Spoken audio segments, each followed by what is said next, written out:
Call it what it is, a system of intensifying great power rivalry where the most powerful pursue their interests using economic integration as coercion. Canada gets a lot of freebies from us, by the way. They should be grateful also, but they're not. I watched your Prime Minister yesterday. He wasn't so grateful. But they should be grateful to us. Canada lives because of the United States. Remember that, Mark, the next time you make your statements. They were two very different speeches delivered at the World Economic Forum in Davos, Switzerland this week. Prime Minister Mark Carney got a standing ovation when he spoke for about 20 minutes at the forum Tuesday.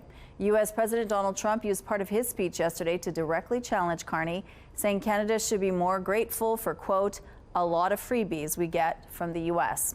Joining us now to tell us more about this exchange and the political climate around the world right now is U of M Assistant Professor in Political Sciences and International Relations, Bryan Peeler. Good morning, Bryan. Good morning, Michelle. Thanks so much for joining us. Now, first, let's start with reaction to Prime Minister Mark Carney's speech on Tuesday.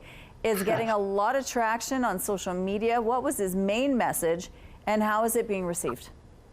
Well, the main message, I guess, was that, this rule-based international order that was set up after the end of the Second World War has ended. And he's getting a lot of praise for that. He's getting praise for, telling it like it is. People are saying that the United States would ignore the rules when it was in its interest to do so. And that clip you played from Trump and his reaction to that statement, that's 90 seconds of an hour-and-a-half speech the other day. But that's pretty insulting to Canadians, particularly to those who, members of the armed forces who gave their lives in Afghanistan fighting alongside the U.S. and for, Canada coming to the aid of the United States after 9/11 as well. The reaction has been positive to Carney's speech around the world. Trump spoke at the forum, obviously, yesterday, and it was quite a different kind of statement. Tell us about how people are responding to his speech. Yeah, the responses are very interesting because, remember, Carney talked about in his speech how the rules-based order was over, right? And he was talking about his new phrases, right? Values-based realism. And, I can understand this sort of reaction. But, the way that people have responded to Trump's speech seems to show that they are still willing to fight for this rules-based international order. So I'm not so sure I'm ready to call time of death, as Carney and others may be. And maybe that's not what he really meant by the speech. But, take, for example, the reaction to Greenland. Trump's talking about Greenland over the last 2 weeks, right? Mm-hmm. Why were states acting or reacting the way they were if they weren't trying to preserve the rules-based international order that Trump was attacking?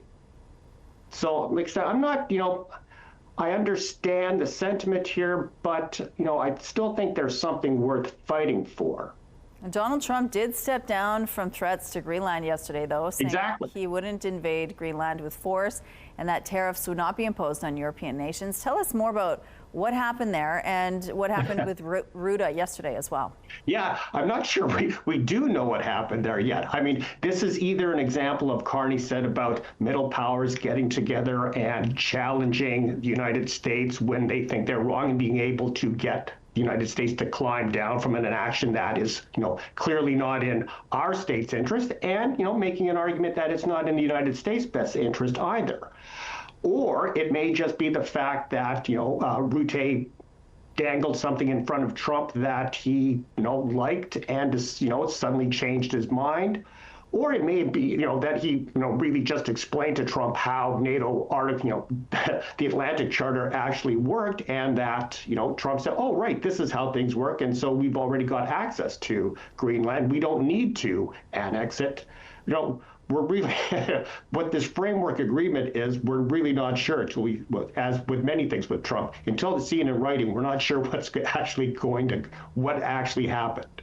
What is your overall sense of the global climate politically right now, all over the world, and what's been going on with Trump and Carney and everybody else? Yeah, overall, Prime Minister Carney is right to talk about this as a rupture. But I think the people saying that this is the end of the rules-based international order, I think it's too soon to say that. And I remember when Chrystia Freeland was the foreign minister. She gave a speech, similar speech in 2017, talking about defending the rules-based international order, and nothing much came of that. I mean, the stuff that Prime Minister Carney was talking about middle powers getting together, this is not going to come cheap. This is going to be hard work. And what are we actually willing to do to stand up for these values that he talks about, right? Mm-hmm. The Prime Minister has a moment where he can, I think, we're going to have to spend money to do this. The Canadian public seems to be on side with wanting to do this. And, we have to make the Prime Minister needs to make the argument to the Canadian public that sacrifices may have to be made in the next few years to help preserve this order that has made, Canada one of the richer countries in the world.